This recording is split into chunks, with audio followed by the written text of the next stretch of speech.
Help. My partner passed away unexpectedly, and now I don't know what my rights are and how to pay for the funeral and the home and what to do next. Well, that was a call I actually got from a panicked and distraught woman earlier today. And so in this video, I wanted to talk about what happens when somebody passes away without a plan in place. Hi, I'm Chuck Roulet. I'm an attorney licensed to practice law in both Minnesota and Florida. And before we continue, if you haven't already, make sure you hit the like, subscribe, and bell notifications so you'll be alerted of an upcoming video. And if you have any questions on wills, trusts, healthcare directives, powers of attorney, how to protect your assets, post it in the comments below and I may answer it in an upcoming video. So earlier today, I was contacted by a woman. And she said, she was very distraught, a bit panicked. And she said, my spouse, age 75, passed away very unexpectedly. Even though we'd been together over 20 years, we weren't married.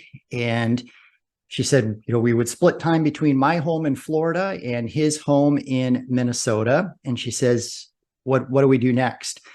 And she had shared that her partner's only surviving family that she was aware of was a half brother and a daughter that he was estranged from and hadn't spoken to in the 20 plus years that she had known him. And so she was very concerned. She said, how do we, pay for the funeral and, pay for the credit card and make the payment on his home in Minnesota? How do we pay for all of this? And what rights, if any, do I have as his partner? And so, unfortunately, this is a situation that we are seeing more and more is either a spouse or a family member or other loved one is passing away very unexpectedly, does not have a will or trust or any type of estate plan in place, and is leaving the family scrambling, trying to figure out how to pay bills, who has the rights to do certain things, and how that all happens. So, as I explained to her, in the absence of a written plan, it's going to be the state default. In this case, he was in Minnesota at the time he passed away, and that's where his assets were. So it's going to be the state law that determines who's in charge and where everything goes. And it's going to require going through a probate court to make that happen. So somebody is going to have to petition the probate court to get the authority to sell his home and pay bills and whatnot. And she was concerned. She's like, well, how long is that going to take? And so we had to explain the process of somebody's going to have to file an application with the court, get that in front of a judge, get a hearing scheduled, get legal notices out. And she says, well, in the meantime, who's paying the bills? And I said, well, either you can, either, your partner's half brother can, but whoever's paying those bills is going to need to keep track of it. And then once probate is opened, is going to have to submit those bills into the probate court and seek reimbursement.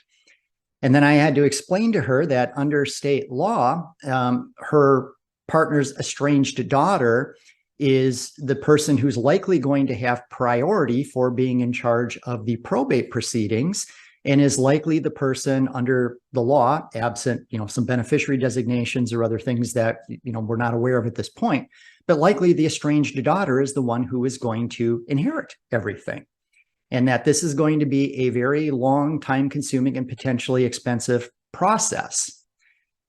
And I explained to her that, had your partner taken the time to get a will or trust, an estate plan in place, this could have all been spelled out. In fact, if he'd had to put a trust in place and determined who the trustee was, you and or the half brother or whoever he selected would have the legal authority to step in right now and gain access to those assets and be using those to cover funeral expenses and pay the credit card bill and make sure that the mortgage payment is made on the house, and being able to use his assets of the estate to take care of all of that, rather than you fronting the costs and then trying to get reimbursed from the estate once probate is opened.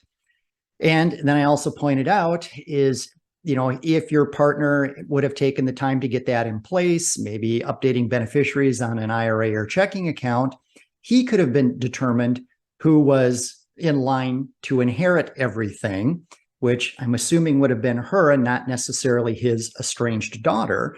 But because he didn't have any of that in place, that's exactly where it was going to go under state law, absent something else. And then I explained to her that even if they had been married, okay, even if they had been married in the absence of a written estate plan, they would still be going through the same process. It's just that now as a spouse, she would have certain rights in the estate.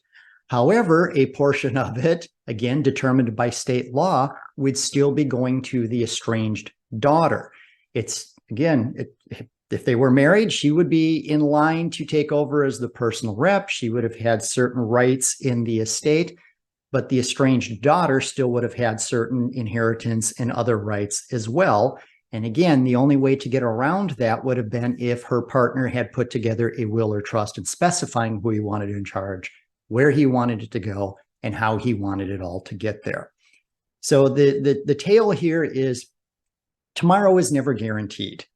And if you do not have a written plan in place for your incapacity, so who's in charge if you were to become incapacitated, who gets to manage medical decisions, who has access and can manage your financial affairs, if you were to pass away, who do you want in charge of your affairs? Where do you want it all going? How do you want it all getting there? If you don't have that plan in place, then the state's going to step in.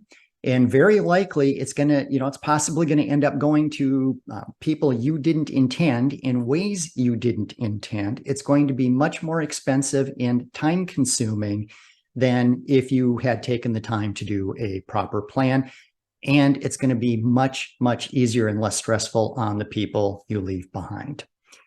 So if you would like to learn how to make it, as easy and inexpensive as possible for you and your family to take, manage your affairs during a period of incapacity or after passing. If you'd like to learn some of the pros and cons of a will versus a trust, why you might use one over the other, how to, preserve and protect assets for a spouse and children in the event they get divorced, get sued, whatnot. I'm actually going to be hosting a free online masterclass where we're going to go into all of that and more. In fact, I'll also be sharing some of the planning strategies I use with my private clients. And there's a link in the description below. Again, this masterclass is entirely free.